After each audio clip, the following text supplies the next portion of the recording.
안녕하세요. 매일 새로운 사연을 전하는 읽어주는 사연 라디오입니다. 구독과 좋아요, 많은 공유 부탁드립니다. 오늘의 사연 시작하겠습니다.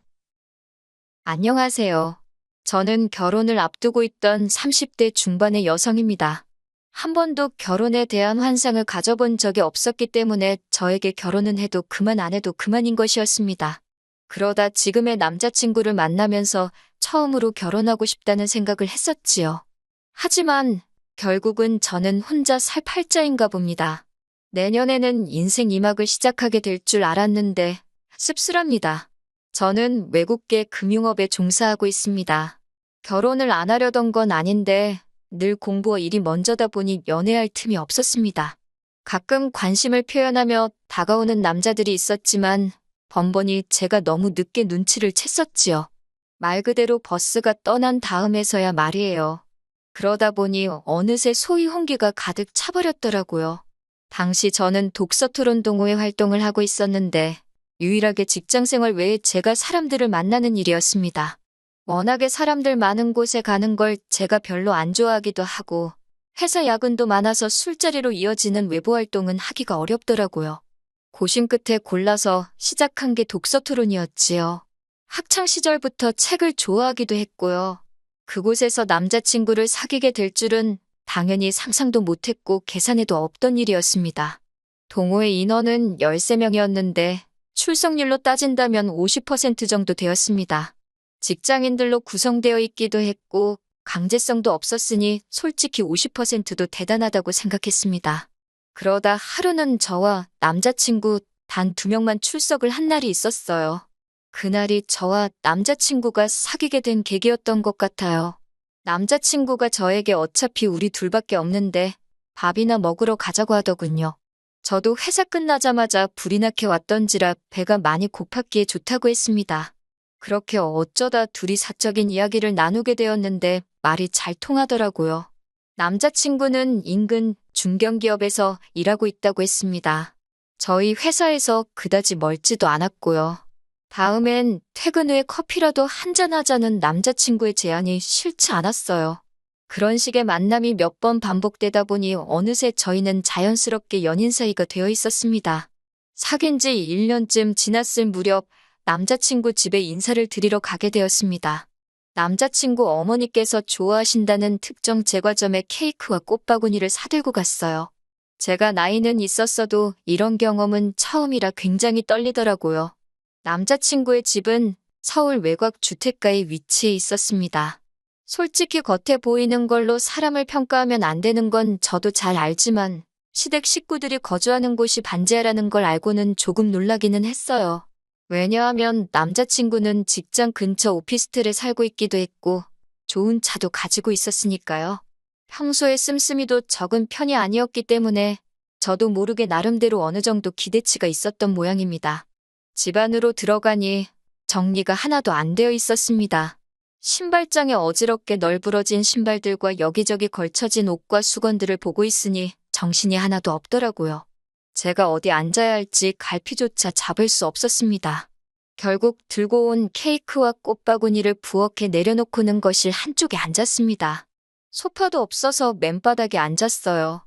이럴 줄 알았으면 치마 말고 바지를 입고 올 거라는 생각을 하는 찰나였는데 남자친구 어머니께서 고기 사올 줄 알고 고기 구워 먹을 준비를 했는데라며 혀를 차시더라고요. 좀 황당했지만 저도 모르게 죄송하다는 소리가 입에서 튀어나갔습니다. 남자친구가 어머님께 지금이라도 사올 거냐고 물으니까 집 앞에 정육점 가서 사오라고 하셨어요. 안창살 있으면 안창살 사오라고 저희 뒤통수에 대고 소리를 치셨습니다. 정육점으로 가는데 무슨 말을 해야 할지 모르겠더라고요. 남자친구도 제 기분을 눈치챘는지 마음 쓰지 말랍니다. 원래 격식이 없으신 분들이라면서요. 정육점에 도착해서 어머님이 시키신 대로 안창살을 샀습니다. 계산은 남자친구가 했고요. 제가 하려고 했는데 당황한 상태에서 남자친구를 따라 나오다 보니 핸드백을 두고 나왔더라고요. 다시 집에 도착하니 아까 못 봤던 사람이 한 명 있었습니다. 남자친구의 여동생이었어요. 남자친구보다 6살 어린 여동생이 있다는 이야기는 들었는데 친하진 않다고 했어요. 성격이 너무 안 맞는다고요. 너무 뻔뻔하고 생각이 짧아서 이야기를 하다 보면 화가 난다나요. 그때만 해도 제가 실제로 남자친구의 여동생을 본 적은 없었던 상황인데 남자친구가 그렇게 이야기를 하니 오히려 남자친구가 이상해 보였습니다. 좀처럼 남에 대해서 그런 식으로 험담을 하는 성격이 아니거든요. 하지만 남자친구 여동생의 언행과 태도를 지켜보니 남자친구가 그토록 싫어하는 게 충분히 이해가 되더라고요. 화장을 고치려고 핸드백을 여는데 누군가 손댄 것 같은 느낌이 들었습니다. 저는 항상 핸드백 중간을 잠궈두는데 그게 훤히 열려 있었거든요.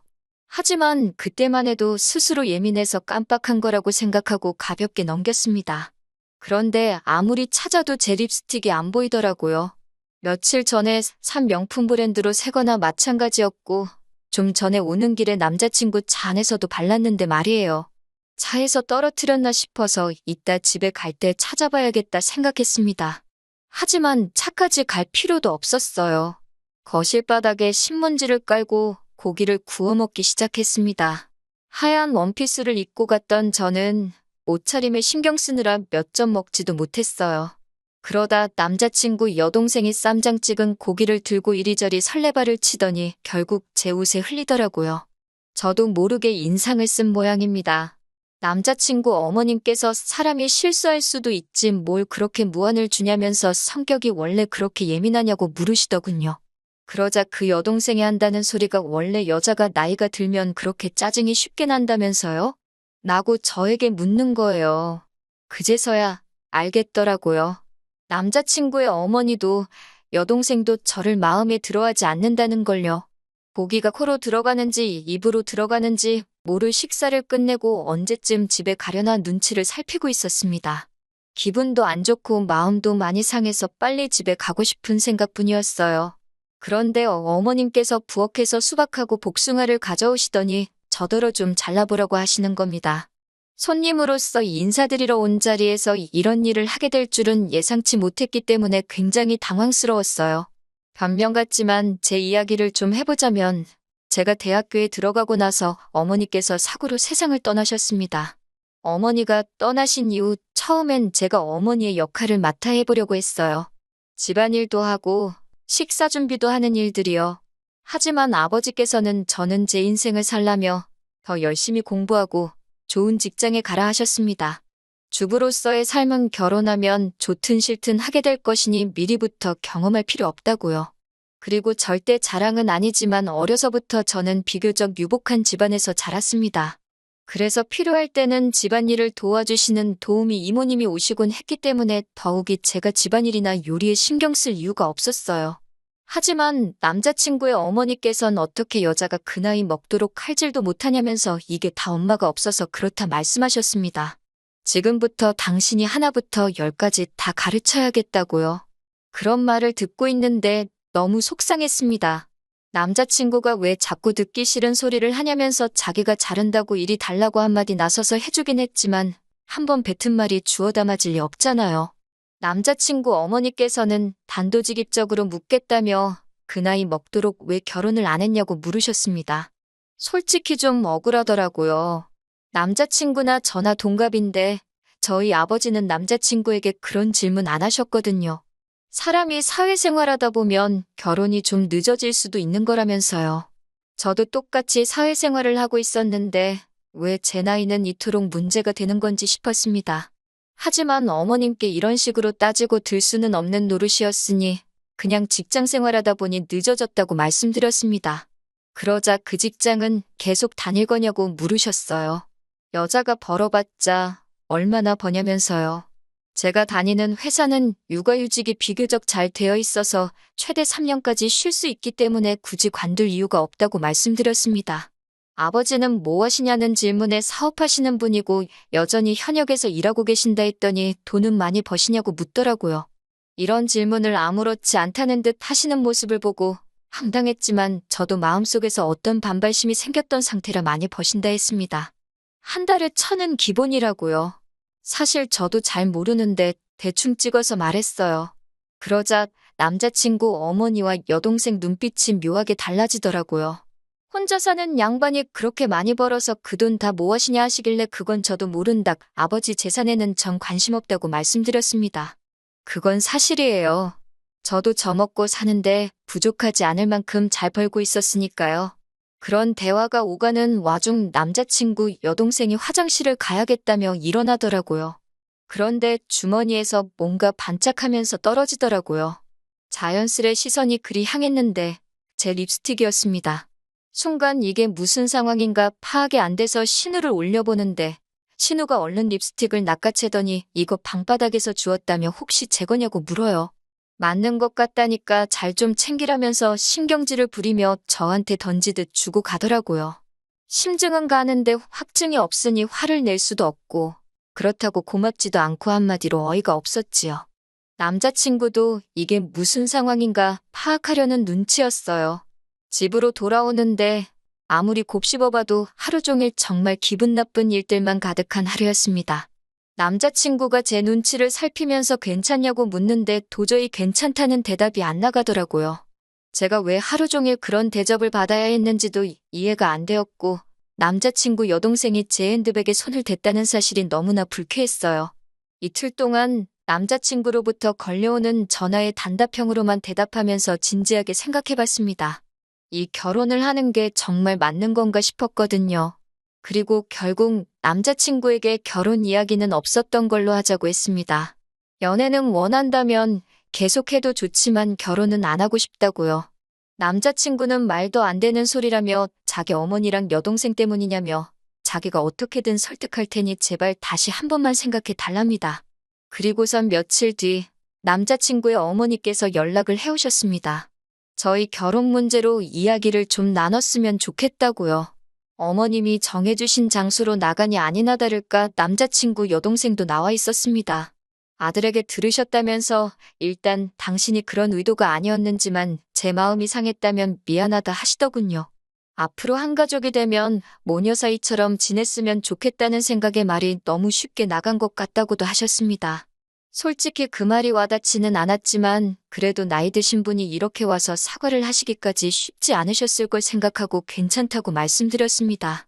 남자친구 여동생도 앞으로 친자매처럼 잘 지내고 싶다며 언니 하는데 또 그런 모습을 보니 밉지만은 않더라고요. 그렇게 일단은 상황이 일단락되었고 남자친구와 결혼 이야기도 다시 진행되기 시작했습니다. 하지만 이 평화는 오래가지 못했습니다. 그건 바로 남자친구 어머님과 여동생의 시커먼 속내 때문이었어요. 결혼에 관한 세부사항도 조율할 겸 양가 어른들을 모시고 상견례 자리를 갖게 되었습니다. 아버지는 젊은 사람들끼리 알아서 하라 하셨지만 그래도 식사라도 한 끼 같이 하면 좋을 것 같아서 제가 자리를 만들었어요. 그렇게 모두가 한정식 집에 모였습니다. 남자친구 어머님께서는 저희 아버지를 보고는 인물도 좋으시다며 살갑게 대해주셨습니다. 입에 발린 칭찬이긴 해도 칭찬 싫어하는 사람이 어디 있나요? 남자친구 여동생도 계속해서 저에게 언니, 가방은 어디서 산 거냐? 언니 오늘 너무 예쁘다며 애교를 부렸고요. 남자친구는 이 모든 상황을 굉장히 뿌듯하게 느끼는 듯 보였습니다. 처음에 인사드리러 갔던 날과는 확연히 다른 분위기에 어쩔 줄 모르긴 했지만 결과적으로는 훨씬 기분 좋은 자리였어요.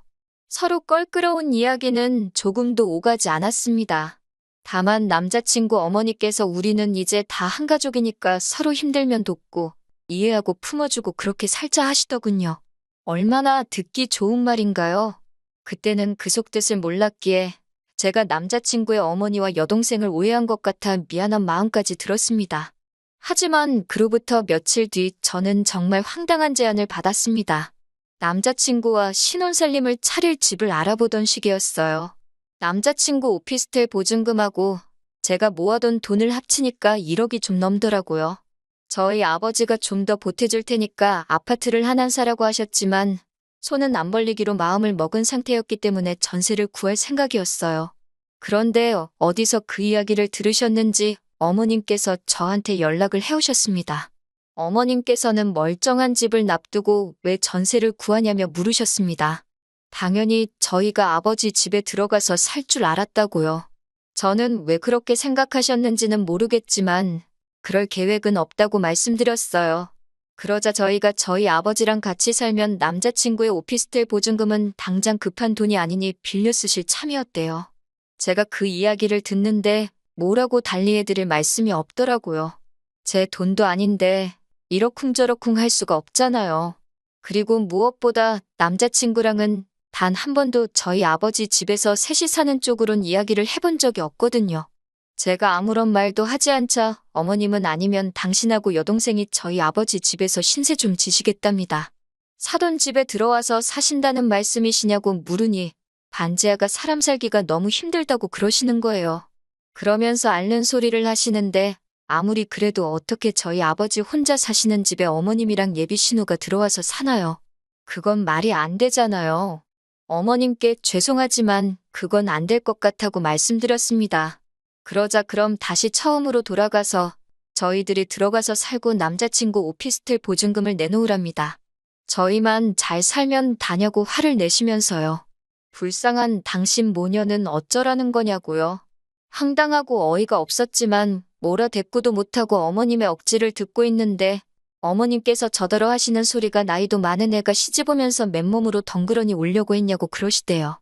내가 너한테 집을 사내라고 한 것도 아니고 내 아들 보증금은 내가 좀 쓸 테니 네 친정 가서 살라는데 그게 그렇게 어렵냐면서 말도 안 되는 소리를 계속 하셨습니다.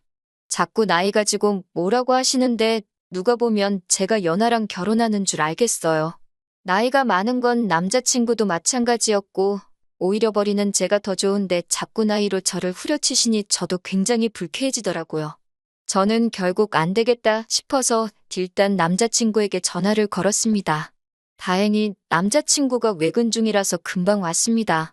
어머님은 남자친구를 보더니 오피스텔 보증금을 주고 저랑 결혼하던지 아니면 사돈한테 말해서 자기가 들어가서 살 수 있게 하던지 하랍니다.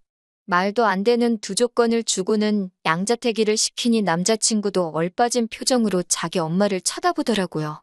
그러더니 무슨 소리를 하시는 거냐고, 그게 가당키나 한 소리냐고 소리를 지르니까 어머님도 지지 않고 그럼 너는 내가 반지하 방에서 썩어 문드러질 때까지 살았으면 좋겠냐고 따지시더군요.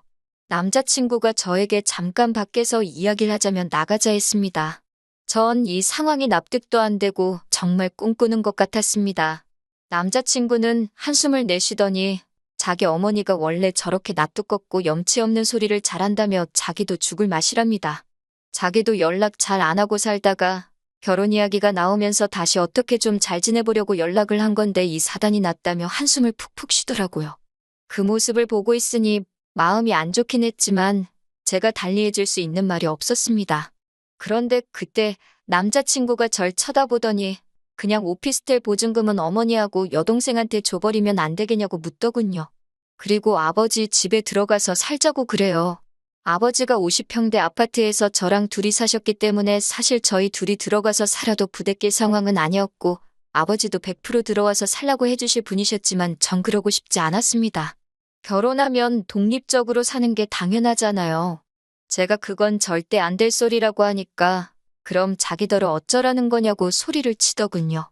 제가 냉정하게 왜 당신 어머니가 집이 없으신 것도 아닌데 왜 거주 문제를 우리 결혼식을 통해서 해결하려고 하시는지 이해할 수가 없다고 했습니다. 그러자 남자친구가 상견례 자리에서 분명히 앞으로 한 가족이니 힘든 순간에 서로 도우며 살자고 하지 않았냐고 따져 묻더라고요. 카페에서 기다리던 남자친구 어머니까지 따라 나오셔서는 저더러 그렇게 가족 간에 선 긋고 그러는 거 아니라면서 정말 너는 내가 하나부터 열까지 다 가르쳐야겠다는 말씀을 또 하셨습니다. 순간 정말 이성의 끈을 놓아버릴 뻔했어요. 그런 제 심정도 모르고 어머님께서는 계속해서 아니면 저희 아버지더러 집을 파시라고 한 뒤 당신 반지하 보증금, 남자친구 오피스텔 보증금 그리고 저희 아버지 집값에 제 적금 모든 돈을 합쳐서 건물 하나를 사잡니다. 그래서 층별로 따로 살면 진정한 한 가족이 될 수 있다나요. 듣다 보니 완전히 저와 저희 아버지를 호구라고 봤던 것 같더라고요. 저는 너무 웃기고 발칙한 어머님의 꿈에 실소가 터졌습니다. 제가 어머님께 정말 좋은 시도셨지만 안 될 것 같다며 급기야 박장대소를 하고 말았습니다. 어머님은 저더러 제정신이냐고 어디 시험이 될 사람이 말하는데 그따위로 웃냐면서 화를 내셨지만 도저히 웃음을 멈출 수가 없었네요. 저는 남자친구에게 너도 꿈 깨라고 욕심도 적당히 내라고 배탈난다고 한마디 했습니다. 남자친구는 지금 그게 무슨 소리냐며 결혼할 사이니까 이런저런 방법을 생각해 볼 수도 있는 거 아니냐며 저더러 말 조심하랍니다. 막말로 자기랑 헤어지면 누가 저 쳐다봐 주기나 할 것 같냐면서요. 그 말을 듣는데 우습더라고요. 제가 남자친구에게 난 돈이라도 있지만 넌 돈도 없는데 누가 정말 쳐다봐 주기나 하겠냐고 똑같이 빈정댔습니다. 이때는 당연히 파혼을 결심한 상황이었기 때문에 말도 막 나가더라고요. 어머님께서 저더러 말 그따위로 할 거냐고 그러길래 어머님 존재 자체가 저 사람한테는 이제 짐이라고 나이 많고 돈도 없는데 홀어머니의 시집 안 간 신우까지 어떤 여자가 시집 오려고 하겠냐고 사부쳤습니다. 아들 총각 귀신 만들기 싫으시면 정신 똑바로 차리시고 사돈될 집안 재산 욕심내지 마시라고 다다다 싸붙이고 손에 2만 원 쥐어드렸습니다. 카페 커피값 내시라고요. 파혼을 하기까지 한 2달 동안 정말 마음이 지옥과 천당을 오가는 기분이었습니다. 그래도 막판에 하고 싶은 말을 다 해서 그런지 미련은 없습니다. 당연히 남자친구에게선 자기가 생각이 짧았다며 그래도 자기 어머니인데 제가 말을 함부로 해서 순간 홧김에 막말을 하게 된 거라고 자기만 잘못한 건 아니랍니다. 그래도 자기가 남자니까 먼저 사과한다고 서로 잘 이 고비를 잘 넘겨보잡니다. 헛소리엔 매가 약인데 차마 몽둥이로 때릴 수도 없어서 그냥 무시했지만요. 무슨 연락이 오건 읽기만 하고 한 달 동안 싹 무시만 했더니 더 연락은 안 옵니다. 지금 무슨 생각을 하고 있을까요? 절 놓친 걸 후회하는 것 같긴 합니다. 독서 동호회 사람들에게 절 수소문하는 것 같더라고요. 저는 더 이상 동호회에 나가지는 않지만 그 안에 아직 친한 몇몇의 사람이 남아있었기에 상황을 들을 수 있었네요. 결혼은 어쩌면 제 인생엔 없는 이벤트일지도 모릅니다. 하지만 나쁜 일이 있으면 좋은 일도 있는 법이잖아요. 이번 일로 액땜했다 생각하고 좋은 일 기다리면서 살아볼까 봐요. 긴 이야기 들어주셔서 감사합니다. 오늘의 사연은 여기까지입니다. 구독과 좋아요, 알람 설정해주시면 앞으로 더 좋은 사연으로 찾아오겠습니다. 감사합니다.